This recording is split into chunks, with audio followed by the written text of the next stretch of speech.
বিনা তেলেও যে তালের বড়া বানানো যায় সেই রেসিপিটি আজ আপনাদের সাথে শেয়ার করব। রেসিপিটি না দেখলে আপনারা বিশ্বাসই করবেন না, একদমই নরম আর ভেতরে এই রকম কাজু বাদাম আর কিশমিশের স্টাফিং। একবার মুখে দিলেই মিলিয়ে যাবে, এতটাই নরম হয় এই তালের বড়া। চলুন বন্ধুরা, আর দেরি না করে রেসিপিটি দেখে নিন। রেসিপিটি বানানোর জন্য আমি আগের দিনই এই তালটা নিয়েছিলাম, আর ওই তাল থেকে একটি বেতের ঝুড়ির সাহায্যে তালের পাল্পটা বের করে নিয়েছিলাম। এখানে অনেকটাই পাল্প বের হয়েছিল, বাকি পাল্পটা আমি ফ্রিজেতে সংরক্ষণ করে রেখেছিলাম। কিভাবে আপনারা তালের পাল্প সংরক্ষণ করবেন সেটাও আজ আপনাদের সাথে শেয়ার করব। তালের পাল্প বের করার পর যে কোনো অ্যালুমিনিয়ামের পাত্রে তালের এই পাল্পটা রেখে দেবেন, আর তার মধ্যে দিয়ে দেবেন পরিমাণ মতো চিনি আর স্বাদ মতো লবণ। এর সাথে লবণ আর চিনি ভালোভাবে মিশিয়ে নিয়ে গ্যাসের ফ্লেম লো করে রেখে 10 থেকে 15 মিনিট এই পাল্পটা ফুটিয়ে নেব। 10 থেকে 15 মিনিট তালের পাল্পটি ফুটিয়ে নেওয়ার পর একদম ঠান্ডা করে নিতে হবে, আর তারপরে ফ্রিজে রেখে দিতে হবে। এইভাবে একদিন অন্তর যদি আপনারা তালের পাল্পটা ফুটিয়ে ফুটিয়ে ফ্রিজে রেখে দেন, দেখবেন অনেক দিন পর্যন্ত আপনারা তালের পাল্পটা ব্যবহার করতে পারছেন, একটুও কিন্তু তালের পাল্প খারাপ হবে না। অন্যদিকে একটি কড়াইয়ের মধ্যে নিয়ে নিচ্ছি হাফ বাটি পরিমাণ সুজি। হাফ বাটি পরিমাণ সুজির পরিবর্তে ওই বাটিরই নিয়ে নিলাম 1 বাটি পরিমাণ ময়দা, আর দিয়ে দিচ্ছি স্বাদ মতো লবণ। লবণ, সুজি আর ময়দা খুব ভালোভাবে গ্যাসের ফ্লেম লো টু মিডিয়ামে রেখে ভালো করে ভেজে নিতে হবে। যখন দেখবেন সুজি আর ময়দার কালারটা চেঞ্জ হয়ে গেছে, তখন এই পর্যায়ে দিয়ে দেবেন 1 বাটি পরিমাণ তালের পাল্প। যে বাটিতে আমি ময়দাটা মেপেছিলাম সেই বাটি মাপেই তালের পাল্পটা নিয়ে নিয়েছি। সাথে দিয়ে দিচ্ছি 1 বাটি পরিমাণ নারকেল কোড়া।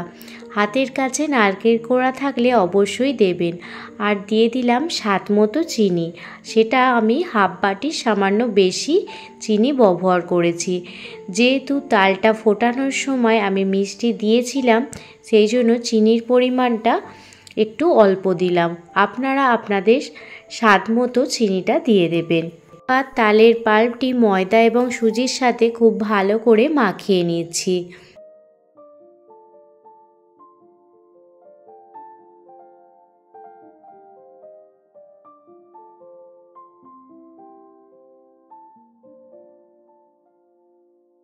এর মধ্যে তালের পাল্পটা কিছুক্ষণ নাড়াচাড়া করে নেওয়ার পর দেখুন একটি থালার মধ্যে সাদা তেল ব্রাশ করে দিলাম। ওই থালার মধ্যেই সুজি, ময়দা আর তালের ডোটা দিয়ে দিলাম। এবার তালের ডোটা যখন হালকা ঠান্ডা হয়ে যাবে, তখন এই রকমভাবে হাতের সাহায্যে মথে নেবেন। খুবই সহজ রেসিপি, বাড়িতে থাকা সামান্য কিছু উপকরণ দিয়েই একদম বিনা তেলে এই তালের বড়া আজ আপনাদের বানিয়ে দেখাবো। দেখুন খুব সুন্দরভাবে মাখতে মাখতে এই রকম দেখবেন একটি সফট ডো তৈরি হয়ে যাবে। এবার হাতেতে একটু সাদা তেল মাখিয়ে নিলাম। এবার তালের ডো থেকে এই রকম গোল গোল ছোট ছোট বল আকারের বড়া বানিয়ে নিচ্ছি। আপনারা বিভিন্ন শেপেই বানাতে পারেন, তবে আমি এখানে মিডিয়াম শেপেই বড়াগুলো বানিয়ে নিচ্ছি। হাতের মধ্যে একটু তেল লাগিয়ে যদি এই রকম বড়াগুলো বানানো যায়, তাহলে বড়াগুলো খুব তাড়াতাড়ি গোলও হয়ে যায়, আর হাতেতেও একটুও লাগে না। খুব তাড়াতাড়ি বড়াগুলো বানানো হয়ে যায়। তো তালের বড়া বানানো হয়ে গেছে, আর এখানেই আছে একটি টুইস্ট। একটি তালের বড়া নিয়ে নেওয়ার পর মাঝখান থেকে একটু বাটির মতো অংশ করে এতে দুটো কিশমিশ দিয়ে দিলাম। দিয়ে এইভাবে মুখ বন্ধ করে আবারও বড়ার শেপ দিয়ে দিলাম। এইভাবে আপনারা বিভিন্ন রকমের ড্রাই ফ্রুটস দিতেই পারেন। এখানে আমি কাজু আর কিশমিশ ব্যবহার করেছি, কিছুতে রেখেছি কাজু আর কিছুতে দিয়েছি কিশমিশ।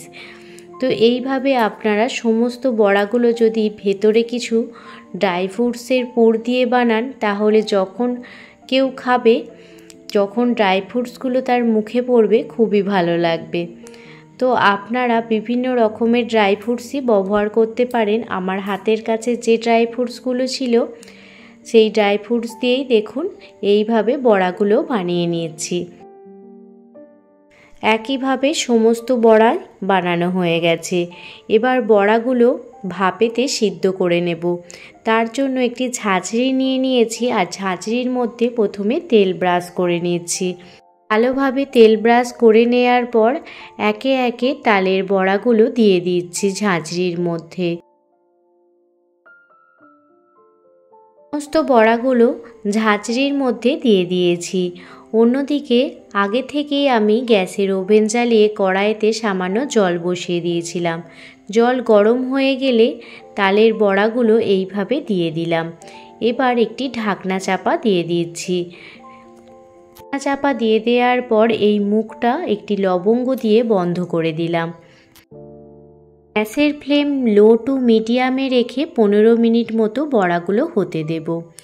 15 মিনিট পর ফিরে এসেছি আর দেখুন বড়াগুলো একদমই হয়ে গেছে আর হাতেতে একটুও লাগছে না। তাহলেই বুঝতে হবে বড়াগুলো একদমই হয়ে গেছে। বড়াগুলো কড়া থেকে নামিয়ে ঝাঁঝরিতে নিয়ে নিয়েছি। দেখতেই পেলেন তেল ছাড়া কত সুন্দরভাবে তালের বড়া আপনাদের বানিয়ে দেখালাম। একবার হলেও এইভাবে বাড়িতে তেল ছাড়া তালের বড়া বানিয়ে দেখুন, সবাই দেখবেন চেয়ে চেয়ে খাবে। এতটাই টেস্টি হয় এই রেসিপিটি। তালের বড়ার রেসিপিটি আপনাদের কাছে কেমন লাগলো আমাকে অবশ্যই কমেন্ট করে জানাবেন। যদি ভালো লেগে থাকে প্লিজ একটি লাইক, কমেন্ট, শেয়ার এবং সাবস্ক্রাইব করে আমার পাশে থাকবেন। পারলে একটি হাইপও করে দেবেন। আপনাদের একটি হাইপ আমাকে অনেকটা পথ এগিয়ে নিয়ে যেতে সাহায্য করবে। এই তালের বড়াগুলো প্লেটে সাজিয়ে নিচ্ছি। এই তালের বড়াগুলো দেখতে যতটা লোভনীয় হয়, খেতে তার থেকেও দুর্দান্ত হয়। মুখে দেয়া মাত্রই এই তালের বড়াগুলো মিলিয়ে যাবে, এতটাই টেস্টি হয় এই তালের বড়া। একটি তালের বড়া আপনাদের ভেঙেও দেখাবো। দেখুন ভেতরটা একদম ড্রাই ফ্রুটসে ভর্তি, আর এর ভেতরে আমি কাজু কিশমিশ দুটোই রেখেছিলাম। কিছু কিছুতে শুধু কাজু আছে আর কিছু কিছুতে শুধু কিশমিশ আছে। এইভাবে যদি আপনারা তালের বড়ার ভিতর ছোট ছোট করে কিছু ড্রাই ফ্রুটস দিয়ে দেন তাহলে দেখবেন খেতে খুবই ভালো লাগছে। সবাই ভালো থাকবেন, সুস্থ থাকবেন, সাবধানে থাকবেন। আবারও কোনো দিন অন্য কোনো ব্লগ ভিডিও বা রেসিপি ভিডিও নিয়ে আপনাদের সামনে হাজির হব। ধন্যবাদ।